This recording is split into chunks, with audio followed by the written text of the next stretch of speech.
உலகெங்கும் வாழக்கூடிய பக்தி ஒளி நேயர்கள் அனைவருக்கும் வணக்கம். நான் உங்கள் டாக்டர் வி ராஜ்குமார் சிவாச்சாரியார் பேசுகிறேன். இந்த பதிவுல நாம் பார்க்கக்கூடியது, நம்ம குடும்பத்துல 27 நட்சத்திரத்துல கண்டிப்பா ஒரு நட்சத்திரத்துல நம்ம பிறந்திருப்போம். அதுல மாற்று கருத்தே கிடையாது. ஒருத்தர் அஸ்வினி நட்சத்திரத்துல இருப்பீங்க, ஒருத்தர் பூச நட்சத்திரத்துல இருப்பீங்க, ஒருத்தர் ஆயில்ய நட்சத்திரத்துல இருப்பீங்க, ஒவ்வொருத்தரும் ஒரு நட்சத்திரத்துல பிறந்திருக்கீங்க. ரைட். சரி சுவாமி, இந்த நட்சத்திரத்துல நம்ம பிறந்திருக்கோம் அப்படின்னு சொன்னா வாழ்க்கையில சம்பத்து தாரைன்னு ஒண்ணு இருக்கு. சம்பத்து தாரை அப்படின்னு ஒரு விஷயம் இருக்கு. இந்த சம்பத்து தாரை எப்படின்னு கேட்டீங்கன்னா, இதை சமர்ப்பித்து நாம் வழிபட்டால், இறைவனை வழிபட்டால் நம்ம நினைச்சது நமக்கு நடக்கும். இதை நினைச்சது நமக்கு நல்லபடியா நடக்கும். சில பேர் அதை கரெக்டா பண்ணுவாங்க. உங்களுடைய வளர்ச்சிக்கு மிகவும் உகந்தது இந்த சம்பத்து தாரை என்று சொல்லக்கூடிய சில விஷயங்கள். எத்தனை பேர், சில பேர் தெரிஞ்சோ தெரியாமலோ கரெக்டா பண்ணுவாங்க. தெரிஞ்சோ தெரியாமலோ கரெக்டா பண்றவங்களா இருக்காங்க. அவங்களுக்கே தெரியாது, ஆனா அந்த நேரம் அவங்களுக்கு அந்த நேரத்தை வகுத்து கொடுத்துரும் அப்படின்னு சொல்லுவாங்க. அந்த அளவுக்கு சிறப்பான சில விஷயங்கள்லாம் இருக்கு. அதாவது எத்தனையோ மலர்கள் இருக்கு. சுவாமிக்கு கடைசியில மந்திர புஷ்பம்னு ஒண்ணு சொல்றோம், கேள்விப்பட்டிருக்கீங்களா? கோவில்ல எல்லாம் ஆலயத்துல சாயங்காலம் நித்திய பூஜை எல்லாம் முடிச்சு இந்த சோடச தீபாராதனை எல்லாம் பண்ணுவாங்க. சில ஆலயங்கள்ல எல்லாம் இந்த யோபாம் புஷ்பம் வேதா மந்திர புஷ்பம் என்று சொல்லுவாங்க. எவ்வளவோ சுவாமிக்கு புஷ்பங்கள் சாத்துவோம், ஆனால் வாடி போகும். ஆனால் மந்திர புஷ்பம் சொல்லும் பொழுது மட்டும் வாடாத பூ எதுன்னு கேட்டா அந்த மந்திர புஷ்பம் என்று சொல்லக்கூடிய புஷ்பம் மட்டுமே வாடாத பூ அப்படின்னு சொல்லுவாங்க.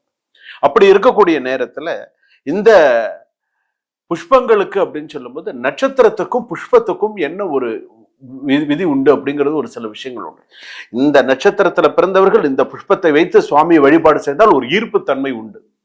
நீங்க பெரிய ஆளா வருவீங்க. பெரிய விஷயத்துல நீங்க ஏதாவது ஒரு வேலையா போறீங்க, ஏதாவது முக்கியமா சில விஷயங்கள் பண்ண போறீங்க.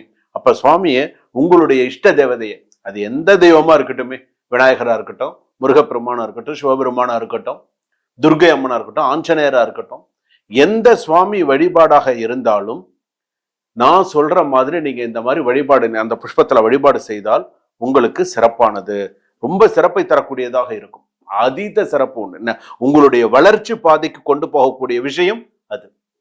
சரி சுவாமி, 27 நட்சத்திரம் இருக்கு. 27 அஸ்வினி பரியந்தம் ரேவதி வரைக்கும் இருக்கு. அஸ்வினி நட்சத்திரத்துல ரேவதி நட்சத்திரம். இதுல இந்த அஸ்வினி நட்சத்திரத்துல பிறந்தவர்கள் சாமந்தி பூ. இந்த சாமந்தி பூவினால் நீங்கள் அர்ச்சனை செய்து பாருங்கள். உங்களுடைய வாழ்க்கையில நீங்க எந்த அளவுக்கு பெரிய மாற்றத்தை பாக்குறீங்கன்றதை பாருங்க.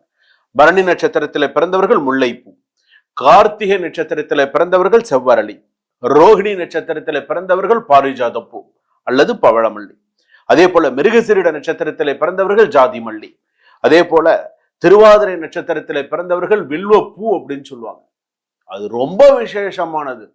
நான் திருவாதிரை நட்சத்திரத்துல பிறந்திருக்கேன் சார், நான் குழப்பத்துல இருக்கேன், கஷ்டத்துல இருக்கேன், எனக்கு விவாகரத்து கிடைக்கல, எனக்கு வாழ்க்கையில நிம்மதியே இல்லை, வில்வ பூவாலும் சுவாமிக்கு அர்ச்சனை பண்ணு.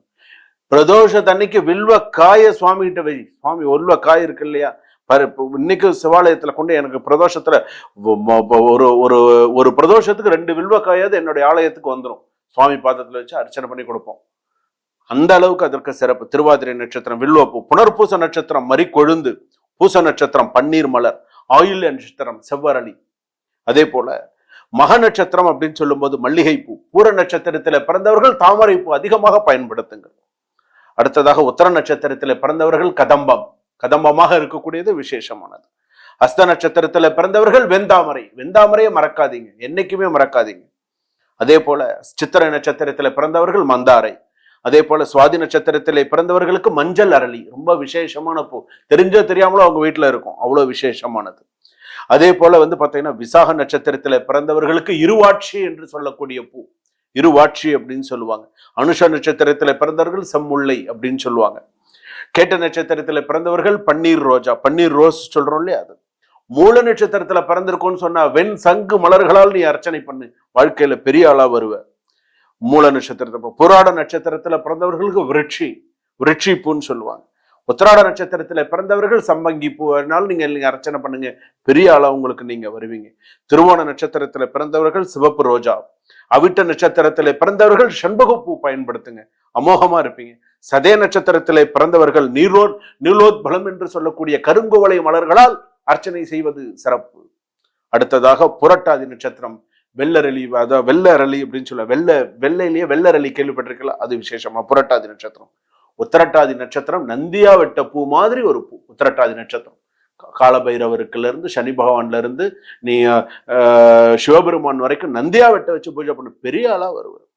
அதே போல பாத்தீங்கன்னா ரேவதி நட்சத்திரத்துல பிறந்தவர்களுக்கு செம்பருத்தி பூ ரொம்ப விசேஷமானது. எந்த செம்பருத்தி வேணும்னு சாப்பிடும், ஆனா செம்பருத்தி பூ சுவாமிக்கு சாத்து. ரேவதி நட்சத்திரத்துல நான் பிறந்திருக்கேன், செம்பருத்தி பூ சுவாமிக்கு சாத்து. வாழ்க்கையில அமோகமா வருவேன். இதெல்லாம் சம்பத்து தாரை என்று சொல்லக்கூடிய இந்த பூலாம் பாத்தீங்கன்னா விசேஷமானது. இந்த மிருகசீரிட நட்சத்திரம்லாம் பாத்தீங்கன்னா ஒரு நட்சத்திரத்துக்கும், அதாவது மிருகசீரிட நட்சத்திரத்தின் சம்பத்து தாரை திருவாதிரை, திருவாதிரை நட்சத்திரத்துடைய மலர் வில்வப்பூ. சோ இந்த மாதிரி நான் எல்லா மலருடைய விஷயமும் உங்களுக்கு சொல்லியிருக்கேன். நீங்க இந்த நட்சத்திரத்துல பிறந்திருக்கேன், நான் இந்த பூ சுவாமிக்கு ரெகுலரா அர்ச்சனை பண்றேன்னு சொல்லி நீங்க கமெண்ட்ல சொல்லுங்க, நான் தெரிஞ்சுக்கிறேன்.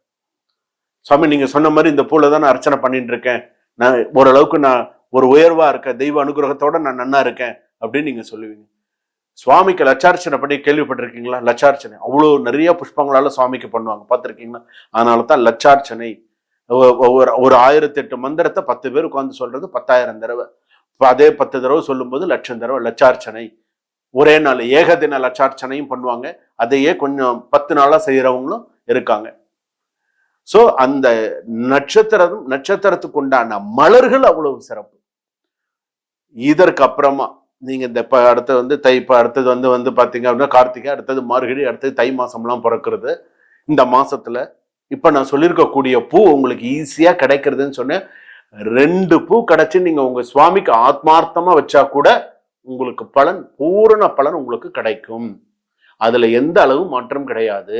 கொஞ்சம் சம்பங்கி பூ வாங்கிக்கோங்க, சுவாமிக்கு எடுத்துட்டு போய் அர்ச்சனை பண்ணுங்க. கோயில்ல போய் சுவாமி இதுல பூ இருக்கு, செவ்வரளி பூ இருக்கு, மறிக்குழந்து இருக்கு, சுவாமிக்கு சாத்தி அர்ச்சனை, உங்க நட்சத்திரத்துக்கான இந்த பூவை சொல்லி கோயில்ல போய் நீங்க அர்ச்சனை பண்ணீங்கன்னு சொன்னா இதை விட உங்களுக்கு ஒரு பெரிய வளர்ச்சி வேற எதுவுமே இல்லை.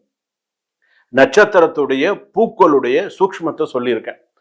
இதை பிடிச்சுண்டு நீங்க அடுத்த சுவாமிக்கு பூஜை நீங்க பண்ணுங்க. அதுலயே நீங்க மாலை கட்டி போடுங்க. அதுலயே சுவாமிக்கு நீங்க உங்களால என்னென்ன முடியுமோ நீங்க செஞ்சு பாருங்க. வாழ்க்கையில நடக்கக்கூடிய மாற்றத்தை நீங்க என்கிட்ட சொல்லுங்க. வாழ்க்கையில நீங்க பெரிய ஆளா வருவீங்க. சுபம். வாழ்க வளமுடன்.